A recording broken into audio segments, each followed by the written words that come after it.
You ever walk out of a huge presentation or, a really critical meeting with that sinking feeling in your stomach? Like you just spoke for 20 minutes, but you have this nagging doubt that anyone actually heard you. Well, let's dive into that, because today we're going to break down how you can transform your communication from, rambling to absolutely revolutionary. And this quote right here, it just perfectly captures that moment of, brutal honesty. It's that painful realization when it clicks. Just because words came out of your mouth, it doesn't mean a single thing was actually received. It's the difference between just making noise and actually making an impact.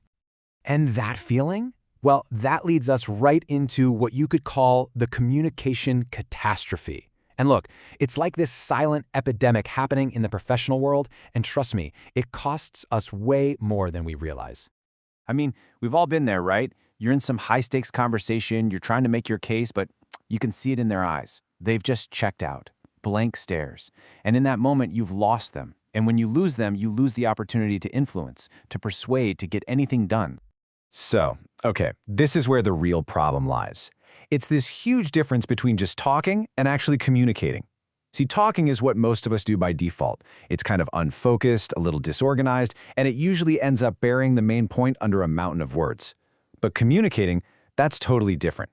It's purposeful, it's prepared, it's structured, and it's designed for one thing: clarity. And when we just talk, we lose credibility, we lose results. Simple as that. So the big question is, what stops us from being prepared? A lot of the time, it's this really powerful, deeply ingrained idea. We can call it the gifted speaker myth.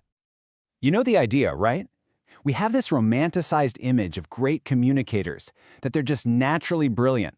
They just walk into a room, open their mouth, and perfect, inspiring messages just flow out. But this myth, it is so damaging, because it makes us think that preparing is some kind of weakness, when in reality, it's the ultimate professional strength. Here's the truth of it.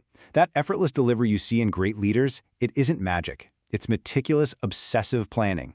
They seem so spontaneous because they've done the work beforehand. They get it. They understand that every single important conversation is just too important to wing it. All right, so if they aren't just winging it, what are these obsessive planners actually doing? This brings us to the real core of our explainer today. A super simple but incredibly powerful technique.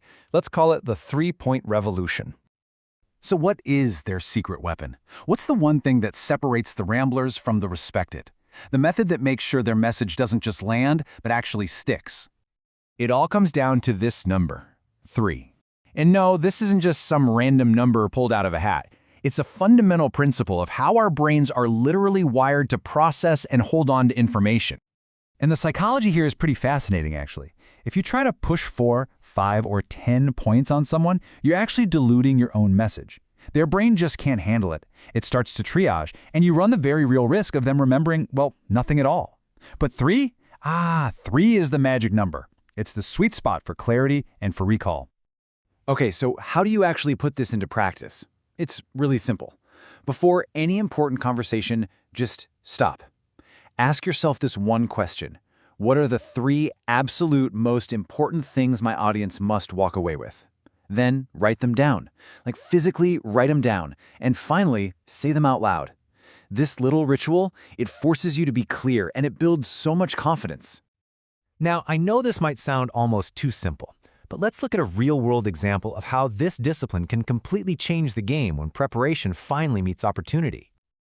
Okay, so picture this. You've got this regional sales manager. He's smart, he's capable, great track record, but his presentations, they are an absolute mess. He just drowns his audience in a sea of data, benchmarks, competitor analysis, and his core message gets completely lost in all that noise. So he got coached to just scrap the ramble, focus. His entire sprawling pitch got boiled down to just 3 powerful points. Point 1, retention is dropping faster than average. That's the urgent problem. Point 2, this solution has worked elsewhere. There's the proof. And point 3, it costs less than losing just 2 accounts. That's the financial risk of doing nothing. See how sharp and clear that is? And the result? It was absolutely stunning.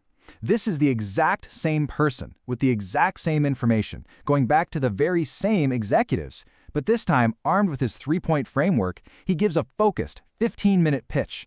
And he walks out of that room with unanimous approval, and get this, even more budget than he asked for. The only thing that changed was his preparation.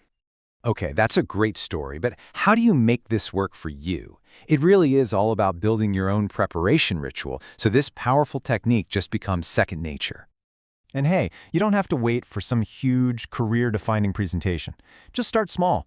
Before your next regular team meeting, take 10 minutes, just 10. Identify your 3 key points. Practice saying them in a couple different ways. Think about what questions might pop up. You want to build this muscle when the stakes are low, so it's strong and ready when the stakes get high. And let's be really clear here. The goal isn't to create some rigid script that makes you sound like a robot. No way. Think of it more like a compass. It's not a map that tells you every single turn to take. It's a framework that gives you the freedom, the liberation, to explore, to be spontaneous, because you always know how to guide the conversation back to your true north. Those 3 points that truly matter. So, look, if there's just one thing you take away from all of this, let it be this. Great communicators aren't born. They are built. Effective communication is a skill, and just like any other skill, it's developed through intentional practice, one conversation at a time. So the only question left, really, is for your next important conversation. Are you going to leave it to chance, or are you ready to start building?